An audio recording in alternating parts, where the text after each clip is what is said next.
All right, we're live. Welcome, everyone. My name's Katie Capuzzo, and I'm the General Manager of WISE.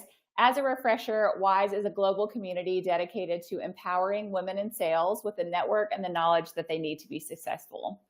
Today, we're going to have a riveting conversation, but before I jump into the topic we're covering, I want to give a huge thanks to our partners for making events like this possible, and a special thanks to Watershed, Donaldson, and HubSpot for lending us our panelists on the screen with me. We're going to be talking about ways to get the most out of your performance reviews, whether you're giving or receiving feedback.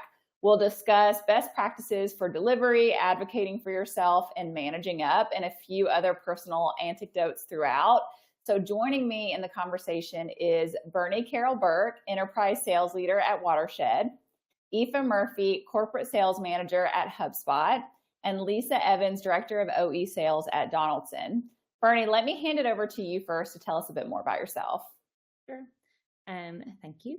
My name is Bernie. I manage our enterprise team in Europe for Watershed, both the SDRs and the account executives. I'm based in Dublin in Ireland, and I am really excited to be here today. So thank you for having me. Awesome. Thanks, Bernie. Aoife, introduce yourself. Yeah, hi everybody. I am Aoife Murphy. I'm a corporate sales manager at HubSpot.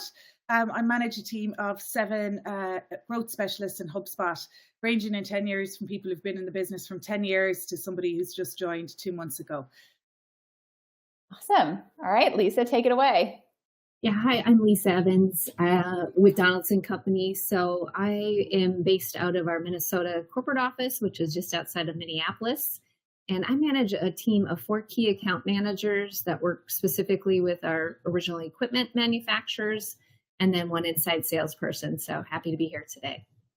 Great. I can't wait to get into today's conversation. As a reminder, throughout, say hi where you're tuning in from in the chat. If you have a question, use the Ask a Question box on the right side of your screen, and we'll get to it during the Q&A portion. So without further ado, let's get into it. This is a question for all of you, but we'll start with you, Bernie. Let's start with a panelist poll. In general, are you pro real-time feedback or scheduling a separate meeting for performance conversations? So I think, honestly, it's a mix of both for me. I don't think you should wait if something is impacting your day-to-day work. I think fast feedback is really important. And I think it allows people to kind of be brought along the journey effectively. I don't believe in waiting on a performance conversation to give specific feedback on things that it's better to kind of having the conversation in the moment rather than kind of 3 months later when the kind of feedback could have been already implemented and taken on board. Mm-hmm. Lisa, what are your thoughts on that? Yeah, absolutely. If there's something that needs to be addressed right away, specifically that it needs to happen at the right time in regards to right away. So if there's something that you see an email go out or a phone conversation or within a meeting, it's more impactful, I would say, when it's at the same time that it's happening. So, and certainly to Bernie's point, not waiting till the formal review, if you will, if it's quarterly or one-on-ones that happen. Mm-hmm. Aoife? Yeah, I think in agreement. I think we all know the best type of feedback is the one you get promptly while it's fresh in everybody's mind and they can actually recall what happened and have those concrete examples front and center of everybody's mind. Of course, in a remote world as well, it may not be as instantaneous as we'd like it to be. I work in a sales org and, we use Gong. So it could be 48 hours later, maybe when I watch a recording back. So it's not as instantaneous sometimes as we would like it to be. But I think, again, as long as it's fresh in somebody's mind and you have the example to talk about. And I think using the SBI model, situation, behavior, impact, when you are in the moment can definitely help people recall that situation that you want to address as well. Mm-hmm. And since you brought up being in a fully remote setting, I'm curious, and it may depend on the type of feedback. Are you a pick up the phone, call them, give feedback? Are you using Slack or Messenger? What is your process for that? Yeah, so HubSpot, we actually have 3 types of employees. You can be office, flex, or remote. So I'm managing a combination of all 3 at the moment. So again, it would be, I think if I can ask them for a quick call, sometimes it's not a face-to-face call, it can be just over Slack, and it can be just a quick huddle. I think as well, if it's something quick and off the cuff, you can quickly give feedback like that as well. Again, I think if you're writing that feedback instantaneously, try to be conscious of the tone of it. People reread and overanalyze messaging when you're quickly, you don't want to type things too quickly in Slack. As well, you know, if it is feedback, you need to be precise in your communication style if you are putting it in writing as well. Even though Slack is an informal channel, if you are putting feedback in it, it is nearly seen as a formal channel in those situations too. Mm-hmm. I'm guilty of that. So I overread and overanalyze written feedback. Bernie, what were you going to add? I think to that point, it's always good, especially in a remote world, to ask folks how they want to get feedback. Because that definitely, when I started working at Slack, I got some feedback in Slack. It was very early days. And I was like, this is not for me. I need someone to physically, I'm a face-to-face type of person. So I'm delighted with huddles and being able to do that because it's much, much easier. Yeah, that's great. Along those lines, Bernie, this question is for you. You've consistently been an early hire at tech companies, and you just mentioned Slack, also LinkedIn, and now Watershed. What have you learned about performance management for yourself and your direct reports over the years? Yeah, sure. I think when it comes to performance management, I think it's an iterative process when you're early in a company. So I think if you're very early stages, it's really important to get feedback really quickly so that you can iterate in a startup and grow faster. So it's something that it's kind of been par for the course throughout my career. I think different companies have different ways of thinking about feedback. At LinkedIn, it was leadership, leverage, and results. And I still, to this day, it's drilled into me 10 years later. But I think it is something that, if you can align to the framework and how the company thinks about performance over time, and kind of go back to that when you're thinking about whether it's feedback or whether it's performance reviews or any kind of the different things that you think about when it comes to kind of how you're performing in your role. It's really, really important to align to that, to align what your performance is to what your metrics are and what the company's objectives are and things like that, to really kind of sing from the same hymn sheet effectively. Mm-hmm. And Lisa, you've had an impressive 17-year tenure at Donaldson. What cadence for formal reviews and tangible documentation work best for your team? Yeah, so we have a pretty formal process through Workday.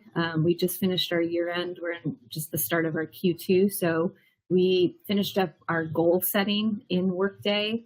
And of course, they have to be SMART goals: specific, measurable, attainable, realistic, and timely. And really, what I try to do is some of those, to get metrics around it, is difficult. So it's taking time with the employee to make sure that they understand that, so we can measure those each quarter. And we do have formal quarterly reviews where they have to write their progress to their goals. And then we meet and document that as well. I also do a 90-day. So I have 3 employees just outside of their 90-day. It's not a formal process here in the US, but just to see how they're doing and measuring and where they have gaps and what else they need to focus on. And also I get some peer feedback for that as well. So it's not just my voice and their voice, it's also the people that they work with, and it can be customers at times too. So yeah, I love that you do those 90-day check-ins of sorts. Mm-hmm. Have you found any themes amongst employees at that 90-day mark where maybe there's a gap in learning, or is it all very different? I would say for this round, it's more of they want to know everything so quickly. And even as I transition from one group to where I'm at now, it took me a year, even being at Donaldson at 11 years and just transitioning. So it's really saying, hey, we're here to help. You're not going to get everything. So the theme, I think, was really they want to do this on their own. And it's reminding them that you can't do it on your own. 2, we're here to help, and it's going to take a good year for you to feel somewhat comfortable, or even more comfortable than 6 months from now. So mm-hmm. That's good reassurance and perspective given your tenure there. That's great. Aoife, it's been about 18 months since you took a big leap with leaving your 18-year stint in advertising sales for the world of software sales at HubSpot. What initially prompted the change, and how have you reflected on your own ramp and overall performance? Yeah, I think some of the things Lisa was saying there, even for her hires, are relevant for anybody when you're moving into a new role, no matter what your level is. You know, everybody wants to run before they can walk, I think. And I definitely found that myself. Kind of to go back to what made me make the change, I had been I was in Twitter previously for almost 8.5 years before I made the move, but I had my son, and I had been out of work or on my maternity leave for 11 months now. I'm very privileged. I'm in Ireland, and it's amazing to be able to take that time out. But I think it gives you an opportunity to reflect about your own growth trajectory as well. And when I returned to work, I think I felt like I had navigated all the internal stakeholders. I knew the business, I knew the product, I kind of really understood it. I didn't feel like I was stretching myself anymore. So I remembered what a mentor had said to me before. She told me that if you're thinking or considering a change in your role, make sure you're adding another tool to your tool belt, so that you're not just stepping into exactly the same role, maybe in another company. So that made me think about where I wanted to go and what I wanted to do, because I could have moved to another advertising company. It would have been a very similar role, slightly different product, talking to exactly the same type of customers within it. So I had heard really great things about HubSpot and their culture, and decided to make the move, and was successful enough to move into the corporate sales manager role there. But again, you're coming back into an entirely new sector. And for me, that product knowledge was my Achilles heel for a while. And I suppose dealing with my own self-doubt regarding to product. I'm not there to know the product inside out. We have solution engineers, we have solution architects, my entire team knows it. But for me, I definitely felt on the underfoot for a while when I joined the business. I think some open conversations with my boss, my director, and some feedback as well, I think is really important during that time frame to kind of give me confidence to know I wasn't hired to know the product inside out. You know, I was hired because of my business acumen skills, being able to talk to senior executives, to manage teams, to grow teams. So once I kind of moved past that doubt in myself as well, whilst all still trying to learn the product behind the scenes and listening to calls and swatting up all the time still, I think just being transparent and open in those elements of growth that you feel that you need for yourself is really important. And asking for feedback, whether it's from your own direct reports or whether it is from peers, I think is very important in that. And building that internal stakeholder piece up from scratch is really important. Knocking on doors, asking for coffees, knowing who to turn to for all those different circumstances. And we're all working for our companies for a reason. And the people they hired are people like us who want to help you, who want to bring you along on your journey. So definitely knocking on those doors and asking for those 15-minute coffee chats, even in a virtual world, is amazing. Mm-hmm.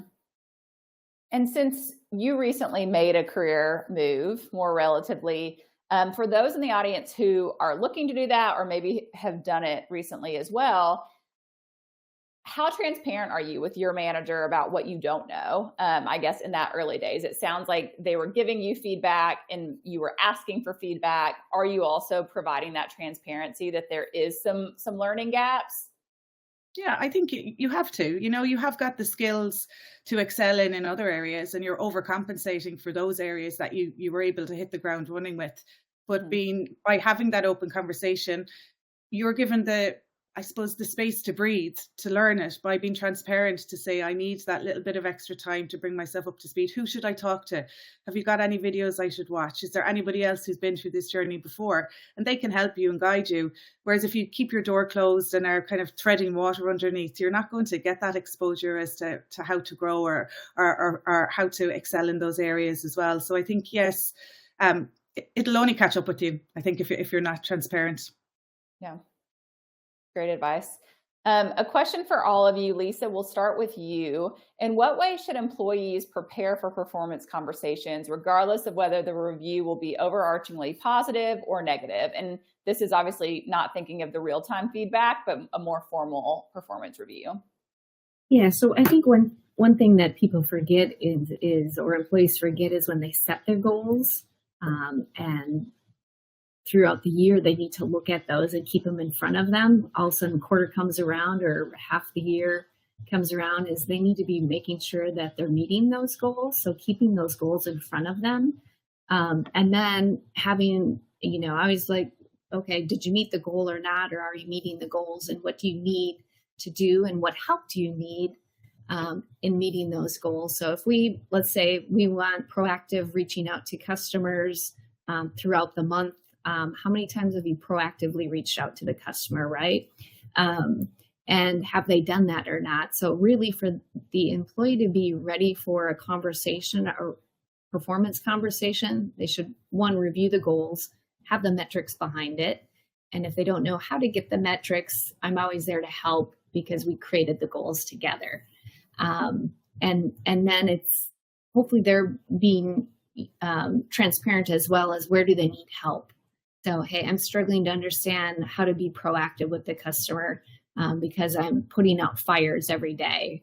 And then it's making time to do that because everybody has a different way of going about things with their customers. Some are more strategic and some are more tactical. So it's just taking those emails and firing them off or responding to emails. So making sure that they're aware of taking time to be aware of those goals and making those goals happen. Mm-hmm. That constant reminder, because when you're in the flood of doing other things throughout the year, that they can fall by the wayside. So I appreciate that perspective. Bernie, Aoife, jump in on that one as well. Yeah, I think something that I've implemented for myself and for members of my team is actually having a private Slack channel with your manager or whatever form of communication that you use. It could be an email thread where you actually jot things down throughout the year as they happen. So you won an award at a QBR, or you got positive feedback from a customer, or whatever that looks like. So that you can actually remember those things when you go to start writing your review. Because I feel like there's a lot of recency bias that comes in. There's a lot of things that you can think of the really good things or the really bad things, but not the in between. So I think it's important to kind of keep that running list effectively. And then the other thing that I kind of see in performance reviews with more junior employees is sometimes it's kind of a long laundry list of a huge amount of things versus kind of stack ranking them and prioritizing them in bullet points so that it's very clear and easy for someone who's doing many reviews at once to collate together. It can be just a huge amount of help for the humans that are collating your reviews together as well. So having it in bullet points is really easy to read and kind of pull together. Like that, Bernie, like I have a document with those things that happen throughout the year that I'm keeping track of, but sharing it with your manager, it's a nice way to do it as well. I hadn't thought about doing it that way, so it's something I'll definitely be picking up. And I think as well, simplifying, again, just what Bernie said there, definitely there's a lot, or aligning what you're putting into your performance plan with the goals of the team or the goals of your company. Again, that makes it more easily digestible for senior leadership to align on what success is, or, if there is certain KPIs that the business has to achieve, putting in how you're working towards them and what you've got them, what you've delivered on them. And look, we're all in sales and different companies, I suppose, promote in different ways. Some companies have a promotion path, which is a combination of your sales performance and also different activities that you do. Other companies have it just on sales performance.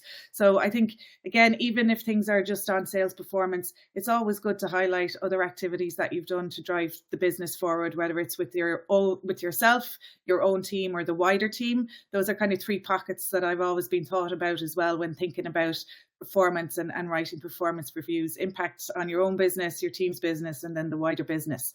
I think they're definitely pieces to think about. And the last thing I think is just about behavior and kind of skill and will as well are elements to think about in performance and performance reviews. Again, how leadership might be thinking about it is it's your behavior, how you're operating, the skill, are you able to do it, and the will, do you want to improve upon it, or have you kind of flatlined it or just kind of coasting along on something? So they're the different lenses that kind of leadership may have as well when looking at your performance reviews too. Yeah, I love that, Aoife, about the skill and the will. So sometimes we kind of take for granted, or I do, that they have the skill because they've been in sales before, but I think they get stuck at times, right? How one they're all different. They're all different salespeople that we have here, or that are on my team, and how one person does one thing, or the skill, and really then encourage them to learn from one another as well. You or I don't need to provide all the answers, right? Use the tools that they have along with the resources and their peers. But yeah, the will, I think, is important too. So the good thing is, I think we all have, or my team certainly has the will and the passion. Sometimes they just get stuck and they need redirection.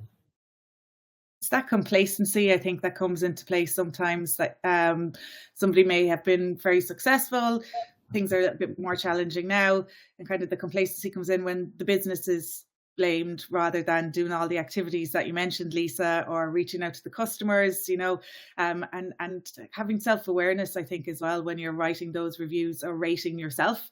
There's many times we've gotten ratings where somebody sees themselves as a 5, they haven't hit their numbers for a period of time. And then when you peel back the covers, and have that open conversation, they will say, well, the reality is actually, no, I'm not a 5, but I think having that self-awareness is really important as well when you're going into those performance reviews too. Mm-hmm. Such great tangible examples. Bernie, you shared a philosophy of sorts with me called earning or learning. Tell me more about what you meant with that. This stems from like a conversation that I had with a VP that I had previously, and I was at a crossroads and trying to decide whether I wanted to stick on a management path or go back to being an IC. And the conversation that I had with him was like, when I think about, his advice was, when I think about picking my next role, I decide whether I want to be in a role that I'm earning or learning. And I think it's very similar to what you mentioned earlier, Aoife, around like you could have gone into the exact same role, a very similar role, and like kind of continued on the path that you were doing, and you probably would have done well. And that was like the earning element of things. Whereas you took the learning path and kind of chose totally different product set that you were learning. So I think for me, when I'm trying to figure out what type of role that I want to kind of progress into, I think about those two as a starting point. And then I also think about Reid Hoffman, who founded LinkedIn, has a book called The Startup of You. And he talks about going where the funding is. And he doesn't mean like going to a Series B company. He means go where the funding is going to be on your career effectively. So are you going to be in a place where you're going to be nurtured, where you're going to feel like you're either consistently learning or have a kind of skill set around you or folks around you that you're learning from? So it's something that I definitely kind of bear in mind when I'm thinking about career decisions myself. But definitely think it's a nice way of framing things and thinking about things. And I think lots of people in sales definitely have that crossroads. Do I want to remain an individual contributor, or do I want to go into sales management? And recently, one of our team was in the same situation. And again, in HubSpot, we're very lucky. We have a coaching assistance program called Modern Health that is part of our benefits. And I suggested that she talk to the coach within that, and she had numerous sessions with it and has come back and said, actually, I do want to go down the management path. I could have stepped up into a new role in a new segment as an IC, but having those conversations made me realize I was only going there short term for 4, 5, 6 months max. And I wasn't going to deliver for the business because I was going to go into management. So I think having that neutral point of view as well when you come to that crossroads can help somebody outside of sales. A coach is amazing. But again, if you've colleagues or friends or other people who aren't in the business with you, are good points of contact to have those conversations with as well, because it is a crossroads that most of us in sales come to at some point. Yeah, definitely. I think that's important too, that you're hitting on conversations. We're talking about performance conversations today through the lens of manager, direct report. But to your point, Aoife, those conversations can happen with other people in your network, whether they are in the same industry as you, whether it's someone through Modern Health or a benefit in a coaching perspective. So talking about those different options and career paths, I think, are important even outside of a formal review with your manager. Yeah. Lisa, sorry. No, I was just thinking when you were saying there about the growth as well, it's very important. You're saying like what can you do? Come prepared. I think you were asking, what should people do for those performance conversations? Come prepared. You know, how it's your conversation as much as it is ours. Like, most leaders will open up and say, how do you feel the past 6 months, 1 year has gone? And that's your opportunity to do your sales pitch about your business with your facts. Have your tool belt with you, like Bernie said, all those things in your pocket, but make sure and come with your own point of view about your career. I think all of us, it's disappointing, I'll be transparent, if you go in and there's very little conversation to be had, even if it is somebody who's doing well in the business, you'd love for them to come, you know, with their feedback too. So prepare for it, I think, is one of those really important pieces as well for those yearly or half yearly cycle meetings too. You own your own career, you own your own development, you own your own development conversations. We're here to enable you, we're here to unlock doors, to make introductions, but it's up to you to come to us with ideas and a plan of your career and performance, you know, where you need that support to develop in the areas that you do. Mm-hmm. And you touched on this a little bit, on just the idea of coming prepared and advocating for yourself. So we'll talk about that a bit more on some tangible ways people can do that. But thank you. That is such great advice. Lisa, how would you describe your management style? And then what continues to motivate you professionally year over year? Yeah, management style would be open and honest communication, and empowering. So it's not, it's having the employees make the decisions and find the answers.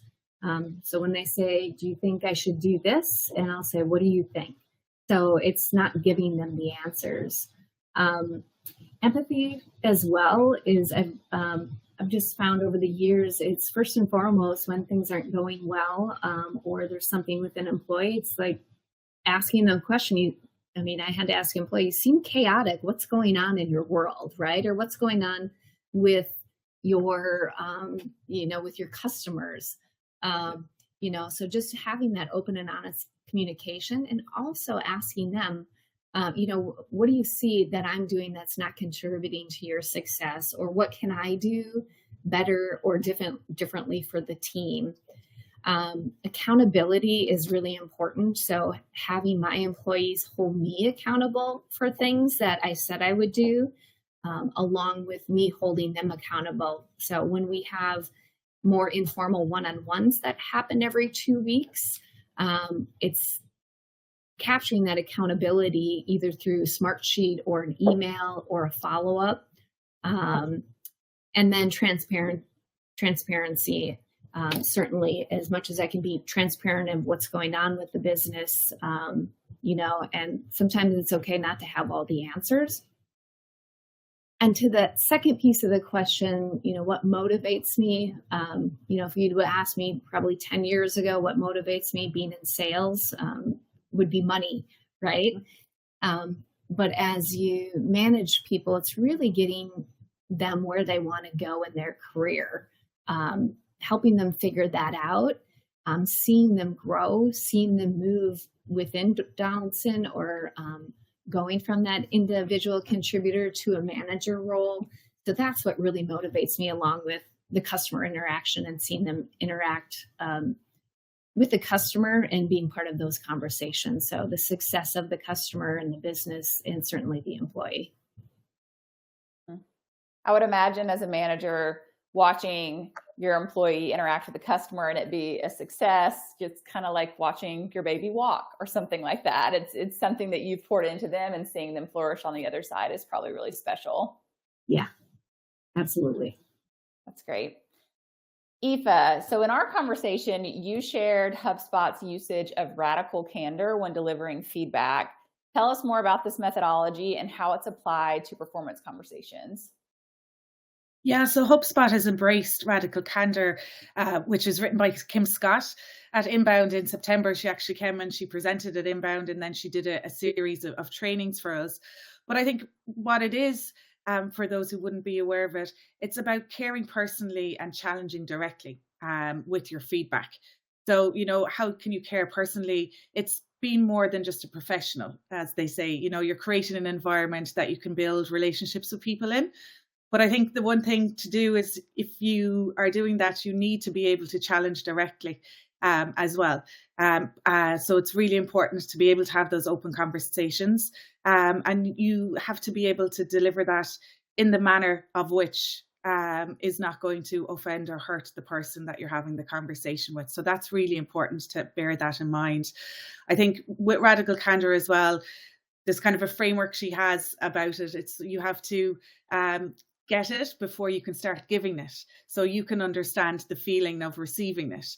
So it's not about how you say it, it's about how you make the other person feel when they hear this feedback, which is really important. And I think that's something people don't take into account a lot of the time when they may deliver feedback. And what's important to note as well is you can deliver feedback in however manner you wish to, but it may not be heard. And I think that's the part with radical candor that comes in, is that caring piece, that caring personally piece. You can then lean into, as a person, you have the relationship. I just want to recap here. Was it clear what I said with that piece of feedback that they gave you? And you can move into that caring personally mode, even after delivering maybe something that's a little bit hard hitting. So again, it's the business is encouraging it. We're all trying to do it, but it does take that little bit of adjustment. You know, that open feedback sometimes can hit you hard. Let's be honest. But again, if we know everybody's doing it with the right mindset and with the right outcome, it is really important. So definitely, if you go to Kim Scott's site, there's like a 6-minute quick snippet on it, but it's really interesting. I suppose it just makes you think a little bit differently about how you are delivering feedback, and it's bringing your true person. You know, nobody wants two different personalities to be dealing with as well. You know, in work today, we do care, and we want to be able to drive the business forward. And if we don't have the courage to give this feedback to somebody, their career isn't going to grow either. They're going to be stuck in that complacent mode. So we have to have the courage to be able to deliver that critical feedback too. So it's worth everybody giving it a go. But as I said, you need to receive it first before you can go dishing it out, for sure. Well, I know my next book purchase or Audible purchase will be that one. So thank you for that recommendation. Just as a reminder for everyone, if you have any questions, now's the time to drop them in to the Ask a Question button on the right side. We'll be getting into those questions in just a few minutes. Before then, this question is for all of you, and Aoife, will stay with you to start. But simply, managing up can be intimidating, to say the least. What recommendations do you have for those who find themselves needing to give constructive feedback to their managers? Again, I think quickly in the moment, like just what we said in giving feedback to our ICs. I think I'm happy to hear feedback. Again, you need to give people the options as to how they want to give it to their manager, because it can be sensitive. We have the option, again, with surveys, forms, or you may also want to do it face-to-face, give it anonymously too. So I think giving people all the options there to be able to give that feedback to their managers is really important, as they may not want to do it face-to-face as well. So whether it is in a quarterly cycle or a 6-month cycle, send it out forums for them to give you feedback as well. That's also really important too. Mm-hmm. Bernie, Lisa, any additions there? I think there's one thing that is kind of I've noticed a theme around is making sure that it is in that one-to-one form versus in a public domain, because I think it just lands so much better just from a feedback perspective in general, but whether it's managing up or elsewhere. It's really important just to make sure that the team morale and all of the things that are involved as part of that are important. So that would be one addition, but I agree with what Aoife was saying.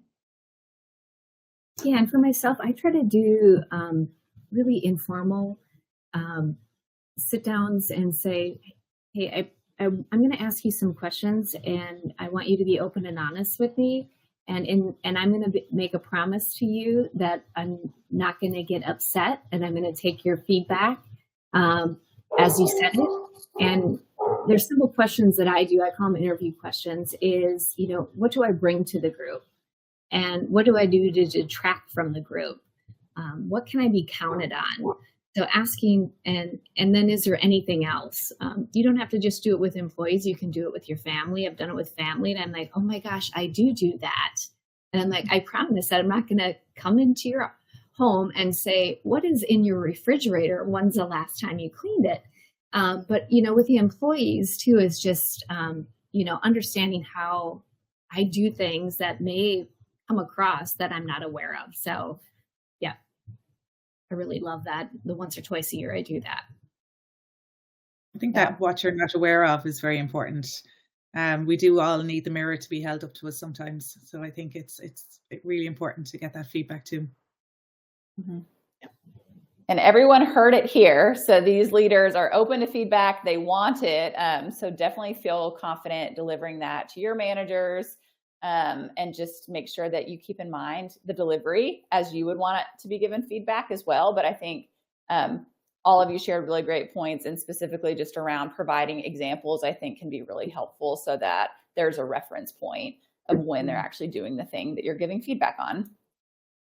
Last question here before we jump into the other portion. Following a constructive review, what should next steps look like? So getting really tangible here on what should the CTA be? And whoever has a thought first can jump in. I would say constructive feedback is, following up with them and making sure they're okay, to see if they have any questions, especially if it's kind of something that maybe surprise them. In general, nothing should surprise them in performance feedback. But yeah, I always like to follow up. Hey, do you have any questions? Is there anything that you want to talk about? I think it's a support piece around that as well. It's like the action items coming out of it are more important almost than the feedback itself, to make sure that it's actually you're changing whatever the feedback is, whether it's behavior or whatever that looks like. So I think it's really following up and make sure that there's a clear plan of action coming out of it.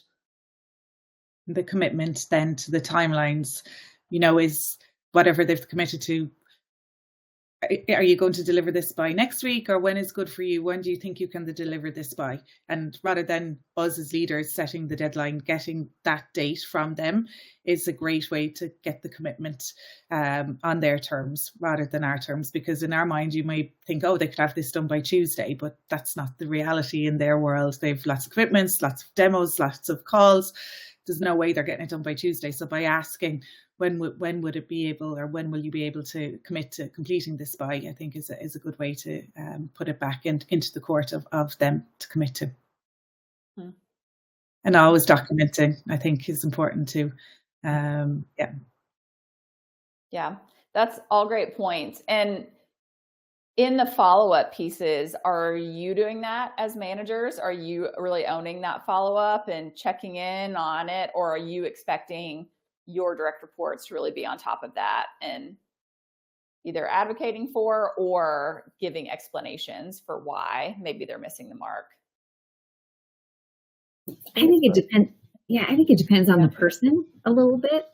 Some I'll kind of let them be on their own and see if they take action. And if there's, not taking action, or I haven't heard, it's the managing up piece that they need to do. I'll follow up with them. Hey, we talked about this 2 weeks ago. Are you still on track, or is there anything you need? Do you think you'll get it done, next week when you committed? Or I haven't seen anything and it's been 2 weeks and you said you'd have it done. Yeah. It's the integrity piece, right? Doing what you say you were going to do, or even doing what you didn't say you were going to do, but people expect of you to do. I think it goes back to Aoife's point earlier around you own your professional development yourself. So it's making sure that you have that accountability piece.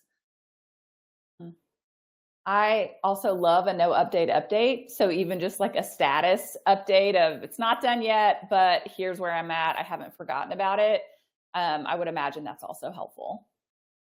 I've never gotten one like that. I'd love to get that. It just stops the uncertainty. We're wondering, are you going to get it? Am I not going to get it? Have they forgotten about it? I think, I'd love to get updates like that. As you said, it's just knowing where things stand is as important as it being completed too. Right. That's great. Okay. Lindsay oversees one operations manager who's primarily autonomous, and it's easy sometimes to fall into a routine. What is y'all's recommendation for ways to touch base, provide positive feedback, to validate while not being maybe super hands-on if you do have more autonomous workers? I think recognition is important. It might be something that they resolve, and just saying, hey, thanks for doing that nice work. I think we don't do that as often as we should in general, for me, myself, but just really recognizing as well is, hey, thanks for taking care of that, or thanks for volunteering to do that, or great work on the process update. So I think in agreeing, when your check-ins are going to be, or your one-to-ones, again, if somebody's working autonomously, you would still have a one-to-one every 2 weeks or once every week. I think those are the moments to be able to give that feedback or have those open conversations about how things are progressing as well. And at least that's in the diary, that's right in front of you, and that conversation can have that moment as well. And I think Bernie's piece on the communication styles and channels is important for somebody like that, because if you're sending them 50 Slack messages back to back and that frustrates them, I think having that clarity will be really important for somebody like that too. Yeah. I think there's also the opportunity to do async communication there as well. So like natural wrap to the end of the week as to what happened and what didn't. Can be really helpful, particularly when there's different time zones at play. It can be nice to do that async and just have like a format of what makes sense, but this is what happened in my world this week. I like that, Bernie. It's like, what's working, where are you getting stuck, and what do you need to do differently? Yeah. Last question here. How do you recommend navigating a manager who doesn't hear you out or is defensive or abrasive if you ask questions? I'm sure we all have a scenario where that has happened in the past. I think it's seeking to understand, really. It's trying to understand like what are the barriers there, and like trying to build that relationship, because I think it's very hard to give feedback or like to have an honest conversation if you don't have that rapport built and understand how they work, how they communicate. So it can be helpful to have that kind of initial, I'd like to understand how to work with you better conversation before going elsewhere.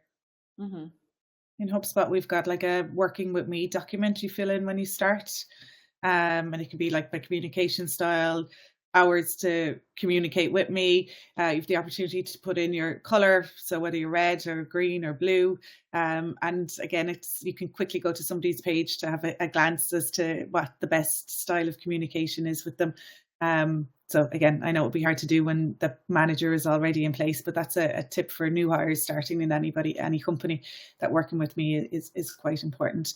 And look, let's be honest, in a workplace, we all need somebody to talk to or an ally to confide in. So, if you're having challenges like that, I think it's always good to speak to somebody, whether it's a colleague or a peer, or as we said earlier on, a coach, that can help give you some guidance too. So when you're having challenging circumstances like that, don't be burdening it on your own shoulders. Make sure and talk to somebody, because life is hard. We don't want to be spending our nights thinking about those difficult one-to-one conversations that you've got to have during the week. So I think definitely have a chat with somebody about it for sure. Yeah.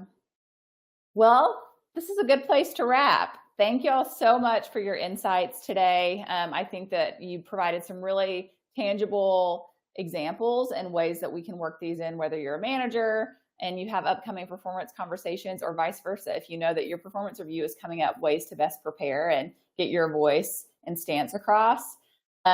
As a reminder to everyone, we will follow up tomorrow with LinkedIns of all of these ladies, as well as highlights from today's conversation. So keep an eye out for that.